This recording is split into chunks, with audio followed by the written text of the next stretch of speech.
2024-25 സാമ്പത്തിക വർഷത്തിലെ ബജറ്റ് പ്രഖ്യാപനത്തിൽ മത്സ്യത്തൊഴിലാളികൾക്കായുള്ള പുനരധിവാസം പുനർഗേഹം പദ്ധതിക്കായി അനുവദിച്ച 40 കോടിയിൽ 27 കോടിയോളം രൂപ ചെലവാക്കാതെ സർക്കാർ. കഴിഞ്ഞ ഒരു വർഷത്തിനുള്ളിൽ പുനർഗേഹം പദ്ധതിക്കായി ലഭിച്ച അപേക്ഷയിൽ പകുതിയോളം തീർപ്പാക്കിയിട്ടില്ല. 2020 ആരംഭിച്ച പദ്ധതിയിലൂടെ ഇതുവരെ വീട് നൽകാൻ സാധിച്ചത് 3000-ൽ താഴെ മാത്രം ആളുകൾക്കാണ്. മാറിവരുന്ന സംസ്ഥാന ബജറ്റിൽ മത്സ്യത്തൊഴിലാളികൾക്കുള്ള അസ്തമിച്ച പ്രതീക്ഷ മാത്രം.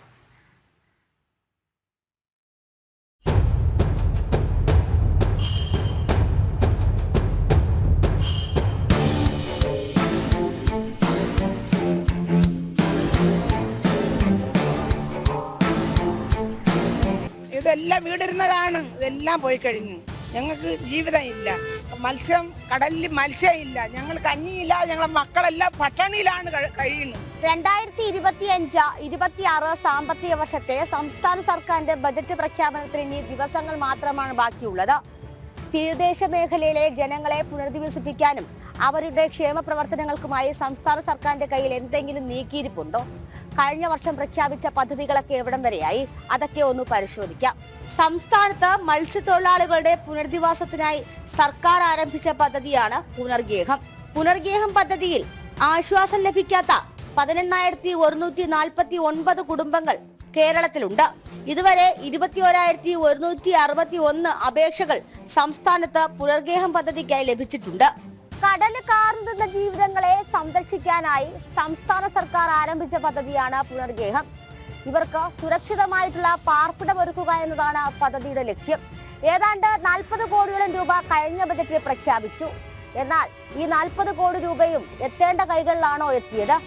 പുനരധിവാസം ലഭിച്ചത് 3012 കുടുംബങ്ങൾക്ക് മാത്രം. 2020-ൽ പദ്ധതി ആരംഭിച്ചു. 2025 ആയപ്പോഴേക്കും പകുതി പോലും പൂർത്തിയാക്കാൻ സർക്കാരിന് കഴിഞ്ഞിട്ടില്ല.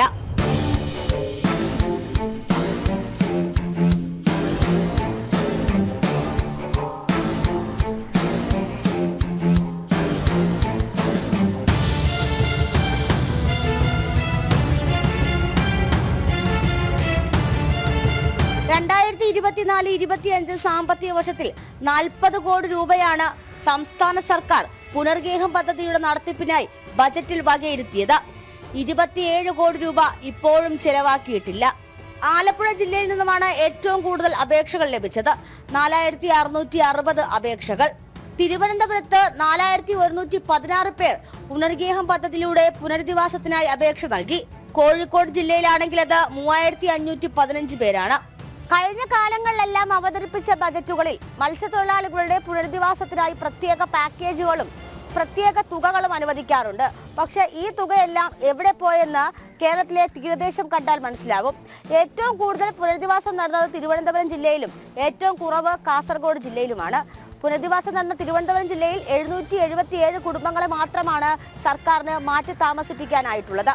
ഒരു കുടുംബത്തിന് 10 ലക്ഷം രൂപ വരെ ധനസഹായം ലഭിക്കും. എന്നാൽ ഈ തുക പര്യാപ്തമല്ല എന്നാണ് പരാതി.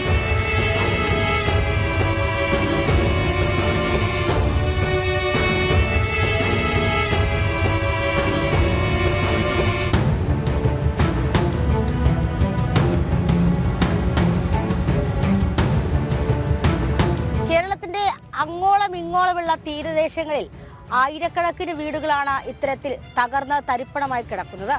വ്യക്തമായിട്ടൊരു പ്ലാനിംഗ് വേണം, വ്യക്തമായിട്ടുള്ള ഒരു സാമ്പത്തിക ഭദ്രത ഇവർക്ക് വേണം.